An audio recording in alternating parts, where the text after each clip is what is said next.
Hi comfort lovers, Chani here. Welcome back to my channel, or welcome if you're new. And since everyone's been popping up on YouTube talking about their New Year's resolutions, how to kill 2025, be the dom to your 2025 sub type stuff, I thought I'd pop up on here and talk about 2025 New Year's resolutions for cozy and comfort loving people. Because we're not out here to destroy ourselves and be the boss bitches of 2025. We're just out here trying to make our lives a little bit better. What I am looking for when I'm thinking about cozy New Year's resolutions are New Year's resolutions that are still going to push you towards what your goals are without going from 0 to 100. The first one that I have on my list is if you are good with money, can fit within most budgets. And this is to be high maintenance, to be low maintenance. So for me, I picked 2 high maintenance things that I love. I love to get my nails done, and I like waxing services. I am willing to pay for those services, and it'll make my life a little bit easier because then I don't have to do other things to maintain them myself. And that is what I mean by high maintenance to be low maintenance. This could look different depending on what your budget is and what you desire to do. So let's say you want to cover up your grays. I'm content with the small amount of grays that I have going on. I mean, it's right in the middle of my forehead, but what are you gonna do? That's just where they are. I don't mind that they're there, but you might mind that you have gray hairs. You can easily just like go to the drugstore, get the bottle color, and just like touch up those grays. The more expensive version of that obviously is going to a salon and getting your hair done. This one is something that I think a lot of people would like to be able to do, and I really hope that I can do it, and this is to add more recreational reading to my week. And I know that I am busy, and this is just a busier season of my life, so I'm not going to be too harsh on myself. I think if I can get between half an hour to an hour and a half of reading a recreational book in a week, I'm gonna be content with that. That's still progress on my part. And throughout the week, that doesn't look like very much time, actually. That's a few sessions of half an hour, more sessions of 15. You have time during your lunch breaks to pick up a book and read, so why not just do it? This one will hopefully be kinder on my wallet, but also especially on my health, since I was quite ill for a while regarding my stomach. And this is just to cook more at-home meals. They don't have to be super complicated. I'm actually pretty simple when it comes to foods that I enjoy eating at home. I don't mind. Good, it's on. Excellent. Ever get that feeling when like you think your mic is off and then you check it, it's on, and you're like, oh, thank God, that's what just happened. I think that cooking is a great skill, and it's also just great to know what's spoiled, what's actually good, what's underripe, that kind of thing. And I just want to get a little bit better with that because I'd like to have more control over what I'm putting into my body. And the next one, I think you can incorporate as well. It's not very difficult to do. And this is just to move my body more. I'm not looking at a specific goal of a certain amount of exercises per week or like certain types of exercises per week. I have just been so terrible with keeping up with moving my body in general for my own health that I think anything will help. So just like moving it in any way possible, whether that looks like walking to and from work, since it's a 40-minute walk, or just like if there's a particular like dance that I want to learn, or if I want to do Zumba, I want to try out a martial art, stuff like that. I think that'll be much healthier than saying I have to work out every day. I have to do these many push-ups, these many sit-ups, these many squats, run this much. I don't think I can do it. Next is picking a day of the week and romanticizing it. I think that the monotony of life, especially as you get older, can be a little bit soul crushing, can make life feel a little bit lackluster and just blah. I know that it's not a great descriptive word, but at the same time, I feel like it encapsulates everything that I am feeling and that most people are feeling.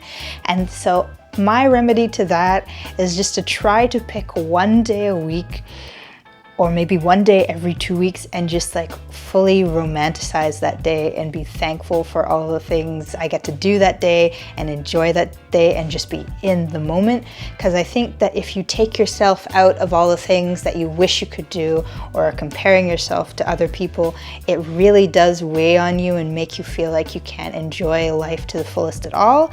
And so if you just take that time and truly enjoy and be thankful for where you are and what you've been given, even if it's not every day, I think that's still a step in the right direction to kind of enjoying your life more and not feeling like you have to be moving at a particular pace to be successful. This one I had struggled with terribly in 2024, so this year I really hope that I can do this more, and that is to meet friends. I love my friends, even though I'm super introverted and most days I just want to stay at home. I'm a homebody. I like to be there. I'm not in the club. I was never in the club. There was like a short period of 1 year where I was like, oh, this is the club, and then I'm like, no, not for me. Never again. I don't really want to be in the club, but I want to be with my friends, and that can be any kind of activity. We can be going for walks. We can go and eat. We can just go to someone's house and catch up and chat. Video games, I just want to be doing that more because I really do feel like I'm missing out on a lot of my friends and their lives. This one, I don't know if it hit everybody the same, but it definitely seems to be a theme in a good number of people that I've spoken to personally. And it really hit me over Christmas that it just doesn't feel magical anymore. Like the whimsy is gone. And I'm not okay with that. And so this year, I want to make a concerted effort to really recapturing that whimsy and that magic, because if you don't do it for yourself after a certain point, nobody's gonna do it for you.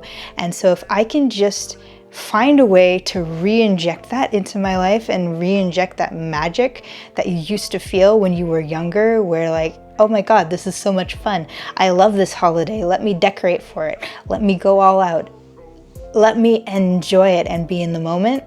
I think my year overall will be fuller because you only get these holidays once a year. Why not enjoy them? This is definitely one of the improve your life overall things, to slowly but intentionally correct my bad habits over the course of this year. It's gonna be at a snail's pace, most likely, because you're gonna have ups and you're gonna have downs, but course correction on a few of these habits, most people's lives improve drastically, especially if there's particular ones that are really bad. I am going to do it in a fashion where I start off with one bad habit and I make a slow but concerted effort to correct it, and I put everything in place to make sure that that habit gets corrected over time. And then once that habit is set in a new, healthier state, I move on to the next one, and so on and so forth there. You can pick your own list of bad habits that you really want to buck this year and just slowly but intentionally knock them out one by one and replace them with the healthier version.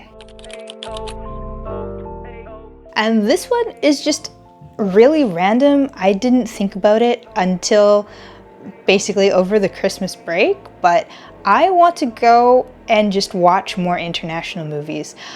Over Christmas break, I went with my friend and her fiance, and we watched Count de Monte Cristo, and it was just really fun. And for a movie that is not in my first language, like I can understand some French, but nowhere near enough to go completely without subtitles. Like I can't just look at them and listen to them and know what they're saying. I have to read it. For that kind of movie that is also 3 hours long, to keep my attention and keep me captivated and for me to not be bored once, it had no business doing that. So I just think if I can take some time, maybe once a month, and go either find one online or go to the TIFF downtown in Toronto and watch an international film, I think my life will be better and more enriched for it. Just because creators from different countries have a whole different culture that they're coming with their perspective on a particular topic. And I find it so fascinating to watch movies from a different cultural perspective, because you get a window into a world that you don't usually get to see. Anyways, those are my cozy New Year's resolutions for 2025. Hopefully you enjoyed it. If you did, leave a like, comment, or subscribe. We'd love to have you. And drop down in the comments what kind of cozy resolutions you'll be setting for yourself this year. But anyways, I'll see you later. Bye!